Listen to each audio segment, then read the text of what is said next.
अगर आप मलेशिया या थाईलैंड के अंदर काम कर रहे हो, अब आप सोच रहे हो कि चलो यार मैं यूके चला जाता हूँ, मैं इस तरह करता हूँ कि मैं ऑस्ट्रेलिया चल जाता हूँ, या फिर आप कहते हो मैं शेंजन कंट्रीज़ चल जाता हूँ, तो मैं जापान चाहे चल जाता हूँ या चाहे टोक्यो चल जाता हूँ। अब ये है कि वीज़े रिजेक्ट हो रहे हैं जनाब, वीज़े मेन वजह मैं आपको बता देता हूँ, मगर हमारे लोग इसके ऊपर फ़ोकस नहीं करते। पहली बात ये है कि स्टेटमेंट में मसला, जिस कंपनी का आपका वीज़ा है, उसी कंपनी के ज़रिए आपके अकाउंट में पैसे जाने चाहिए। पहली बात ये याद रखिएगा।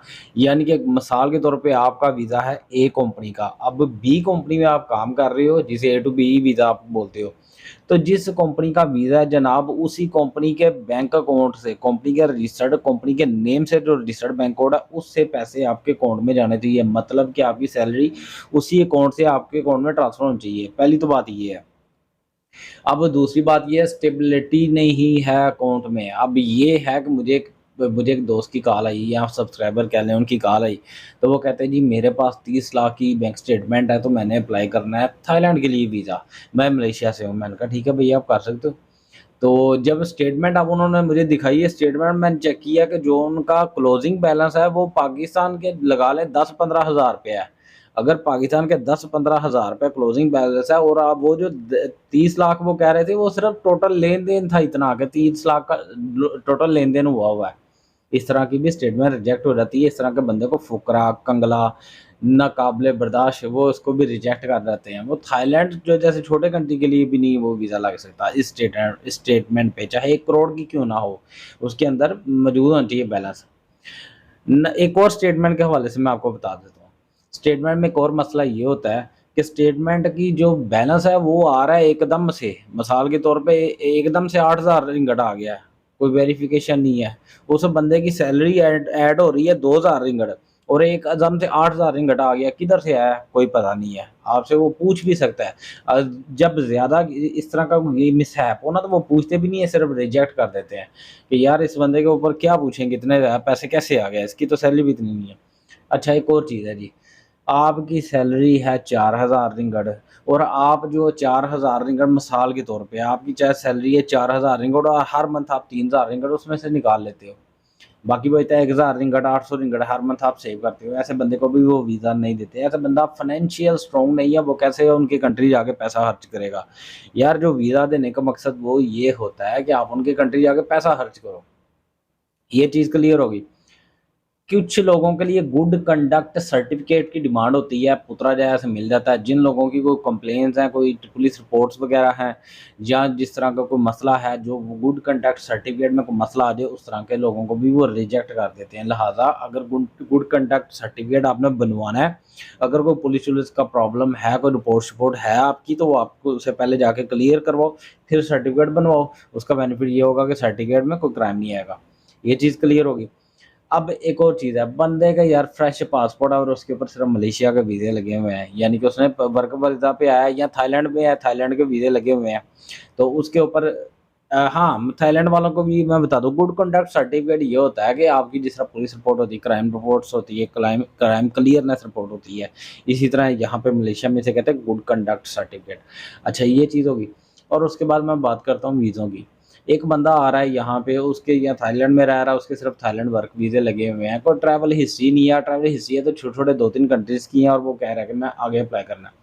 भाई मिल जाता है, फ्रेश पासपोर्ट के ऊपर भी वीज़ा मिल जाता है। यूरोप का, कनाडा का, अमेरिका का, ऑस्ट्रेलिया का, मैं बताता हूँ किस तरह मिलता है।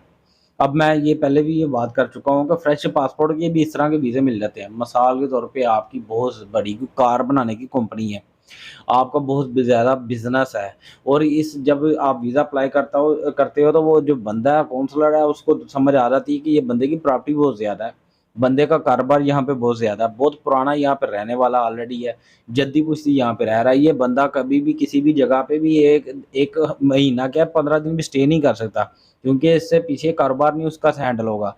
इसलिए इसने वापस आना ही आना है। ऐसे बंदे को फ्रेश पासपोर्ट, और उसकी स्टेटमेंट भी बड़ी तगड़ी है। ऐसे बंदे को फ्रेश पासपोर्ट के ऊपर भी वीज़ा मिल जाता है। और हम जैसे जो फुकरे बंदे होते हैं, जो कंगले होते हैं, या जो नॉर्मल मीडियम जो बंदे होते हैं, नॉर्मल जो बंदे होते हैं, इनके लिए ये होता है कि डॉक्यूमेंटेशन बनानी पड़ती है। भाई आपको आपको ट्रैवल हिस्ट्री कंप्लीट करनी पड़ती है। कंप्लीट से मुराद ये नहीं है कि आप 15-16 कंट्रीज़ का वीज़ा लगवा लो। अब ये है कि जो एक और बात सुनिएगा, वीज़ा लगवाना सिर्फ़ ये काम नहीं होता, वीज़ा लगवा के आपने ट्रैवल भी करना है, फिर उस वीज़े की वैल्यू होती है, अदरवाइज़ उसकी वैल्यू नहीं होती। नंबर 1, नंबर 2 ट्रैवल हिस्ट्री बनाओ।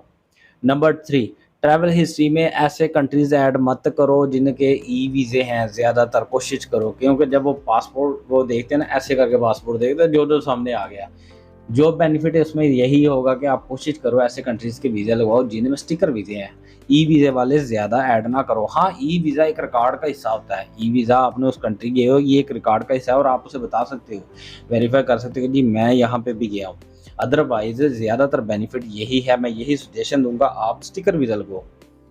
ये चीज़ होनी चाहिए, यानी कि ट्रैवल हिस्ट्री होनी चाहिए।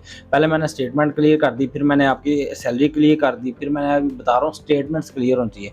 और उस सब के अलावा मैं आपको एक और बात बताऊँ, यार जो बंदे पढ़े लिखे नहीं हैं, इंग्लिश-विंग्लिश नहीं बोलना जानते, बात करना नहीं आता, उनसे कोई सवाल पूछे वो जवाब नहीं दे सकते, क्योंकि जो वर्क वीज़ा पे आते हैं, उनको इन चीज़ों की ज़रूरत नहीं होती। जब आप इमिग्रेशन काउंटर पे आते हो, वर्क वीज़ा पे आते हो मलेशिया में, तो आपको इन चीज़ों की कोई ज़रूरत नहीं है, आप पढ़े लिखे हो कि नहीं, आपका काम हो जाता है, आपको एंट्री मिल जाती है सुकून से, बगैर किसी किसी प्रॉब्लम के। मगर आपने किसी और कंट्री जाना है, विज़िट के लिए जाना है, तो आपको ज़ुबान तो आनी चाहिए, आप में थोड़ी सारी एबिलिटी होनी चाहिए कि मैं अगला बंदा पूछ क्या रहा है कि जी क्या कहाँ पे रह रहे हो, कहाँ पे जा रहे हो, क्या विज़िट करना चाह रहे हो, इस चीज़ का आप जवाब तो दे सको। ये चीज़ों के ये आपके अंदर गेटअप्स होनी चाहिए। और मैं आपको एक और बात बताता हूँ, मेरे बड़े सारे दोस्त हैं, मैं बहुत सारे लोगों को जानता हूँ, जो 1-2 जमातें सिर्फ़ पढ़े हैं, यानी कि वो उनके तीसरी भी नहीं पढ़े या कुछ स्कूल ही नहीं गए हैं। वो लोग भी अच्छे से इंग्लिश लिख भी लेते हैं और अच्छे से इंग्लिश बोल भी लेते हैं। इंग्लिश बोलने के लिए आपको पढ़ा होना लाज़मी नहीं है। मैं बताता हूँ, मैं बेसिकली इंजीनियर हूँ और मैं अपना बताता हूँ कि आज तक मुझे अभी भी याद है कि आज तक मुझे एक भी टेंस याद नहीं है इंग्लिश का, और मैंने टेंसों पे बड़ी मार खाई हुई है। टेंस मुझे अभी भी याद नहीं है और उर्दू का भी मुझे एक भी जो टेंस उर्दू का भी याद नहीं है, और जब मैं पढ़ता था तब भी मुझे याद नहीं थे। और मैं इन चीज़ों से बड़ा कन्नी कतराता था, मैं सिर्फ रट्टे लगाता था कि ये ऐसे है, वैसे है, वैसे है। तो यही चीज़ होती है, कहना ये चाह रहा हूँ कि इंग्लिश भी बोल सकते हो, उर्दू भी बोल सकते हो, कोई भी ज़ुबान बोल सकते हो, उसके लिए पढ़ा हो लिखा हुआ ज़रूरी नहीं होता। आपने बड़े सारे देखे होंगे मलेशिया में लोग हैं, वो मलाई बड़ी अच्छी बोलते हैं, पढ़े लिखे नहीं हैं। थाईलैंड में बहुत सारे लोग हैं, बड़ी अच्छी वो थाई बोलते हैं मगर पढ़े लिखे नहीं हैं। लिहाज़ा इंग्लिश बोलने के लिए भी आपको पढ़ा लिखा होना ज़रूरी नहीं है। आप ट्राई कर सकते हो, अपने आप को निखारो, सँवारो, तो आप अप्लाई कर सकते हो। ये चंद चीज़ें हैं जो आजकल हो रही हैं, जो बंदे के जिनके पास बात करने का सलीका नहीं है, यानी कि वो बंदे जवाब नहीं दे सकते, बात क्या कह रहा है, अगला बंदा पूछ क्या रहा है, और उनकी ट्रैवल हिस्ट्री नहीं है, और उनके ट्रैवल हिस्ट्री बनाने के लिए आप छोटे-छोटे कंट्रीज़ के वीज़े लगाओ। आपके पास अभी चांस है, अगर मलेशिया में तो यहाँ से बड़ा ईज़ी वीज़ा लग जाता है।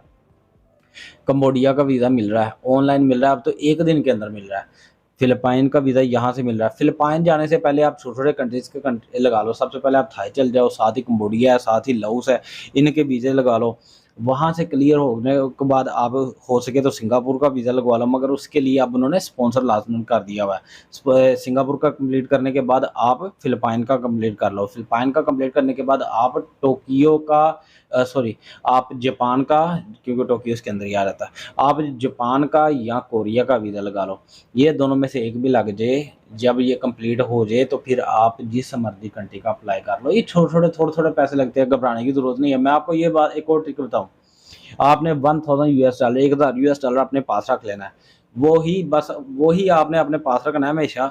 जिस भी कंट्री जाना है वही आपने शो मनी दिखानी है, जी ये मेरे पास है पैसे शो मनी, वो आपकी शो मनी में इस्तेमाल हो जाएगा। और जो है उस कंट्री के जाने के लिए उस कंट्री की आप अलहदा से थोड़ी-सी मनी एक्सचेंज से मनी खरीद लीजिएगा। उसका बेनिफिट ये होगा कि उस मनी से आप उस कंट्री में आप सर्वाइव कर सकते हो, चीज़ें वगैरह खरीद सकते हो, जो भी है पे कर सकते हो, अपना होटल वगैरह एवरीथिंग।